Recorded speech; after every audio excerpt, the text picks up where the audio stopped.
ഭാര്യയെയും 2 മക്കളെയും കൊലപ്പെടുത്തിയ കേസിൽ ജാമ്യത്തിലിറങ്ങി മുങ്ങി 13 വർഷത്തിന് ശേഷം പിടിയിലായ പ്രതി മുഹമ്മദ് ഷെരീഫ് ഒളിവിൽ കഴിയുമ്പോഴും കവർച്ച നടത്തിയെന്ന് പോലീസ്. മംഗളൂരുവിൽ KSRTC ബസ് ഡ്രൈവറുടെ മാല പൊട്ടിച്ചതിന് ഇയാളുടെ പേരിൽ കേസുണ്ട്. കൊൽക്കത്ത സ്വദേശിയെ വിവാഹം കഴിച്ചു കഴിഞ്ഞിരുന്ന പ്രതിയെ മലപ്പുറം SP-ക്ക് ലഭിച്ച നിർണായക വിവരത്തെ തുടർന്നാണ് പിടികൂടിയത്.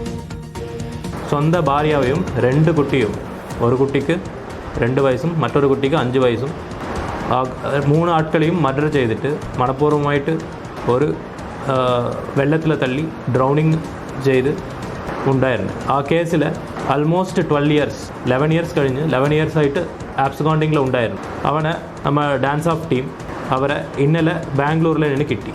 സോ അവൻ അവിടെ ഒരു ടാക്സി ഡ്രൈവറായിട്ട് ഉണ്ടായിരുന്നു. അവന് അവിടെ ഒരു പുതിയ കല്യാണം കഴിച്ചിട്ട് ഉണ്ടായിരുന്നു. അവർക്ക് അവിടെയും കുട്ടികളുണ്ട്. ഇവന് വാറണ്ട് ഇന്ന് എക്സിക്യൂട്ട് ചെയ്തിട്ട് മഞ്ചേരി കോടതിയിൽ പ്രൊഡ്യൂസ് ചെയ്യും. മുബഷീർ P. അക്ബർ നൽകും വിശദാംശങ്ങൾ. മുബഷീർ, കുറ്റങ്ങളിൽ നിന്ന് കുറ്റങ്ങളിലേക്ക് തന്നെയാണ് പ്രതിയുടെ യാത്ര. പോലീസ് എന്താണ് പറയുന്നത്?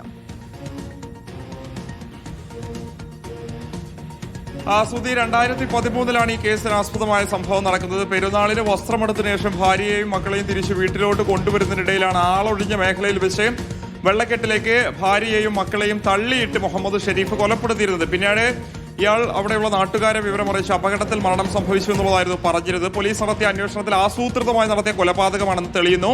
അങ്ങനെ മുഹമ്മദ് ഷെരീഫിനെ അറസ്റ്റ് ചെയ്യുന്നു. കോടതിയുടെ നടപടികൾ നടക്കുന്ന വേളയിലാണ് ഇയാൾ 2015 ജാമ്യത്തിൽ ഇറങ്ങി ഒളിവിൽ പോകുന്നത്. പിന്നീട് ഏറെക്കാലം ബാംഗ്ലൂരിലായിരുന്നു ഒളിവിലുണ്ടായിരുന്നത്. അതിനിടയിൽ മാംഗ്ലൂരിൽ വെച്ച് ഇയാൾ KSRTC ഡ്രൈവറുടെ മാല പൊട്ടിച്ച കേസിൽ ഉൾപ്പെടെ പ്രതിയാണെന്നുള്ളതാണ് പോലീസ് വ്യക്തമാക്കുന്നത്.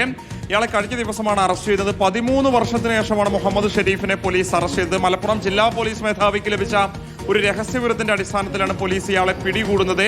അവിടെ നടത്തിയ പരിശോധനയിൽ പോലീസിൽ നിന്ന് ലഭിച്ച വിവരപ്രകാരമാണ് കർണാടക പോലീസിലും ഇയാൾക്കെതിരെ കേസുണ്ടെന്ന് മനസ്സിലാകുന്നത്.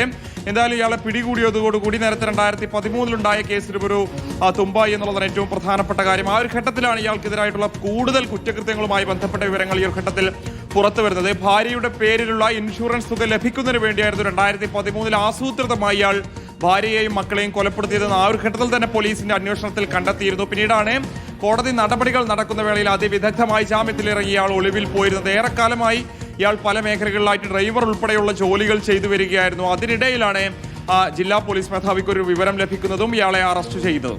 ശരി, മുബഷീർ P. അക്ബറാണ് വിശദാംശങ്ങൾ നൽകിയത്.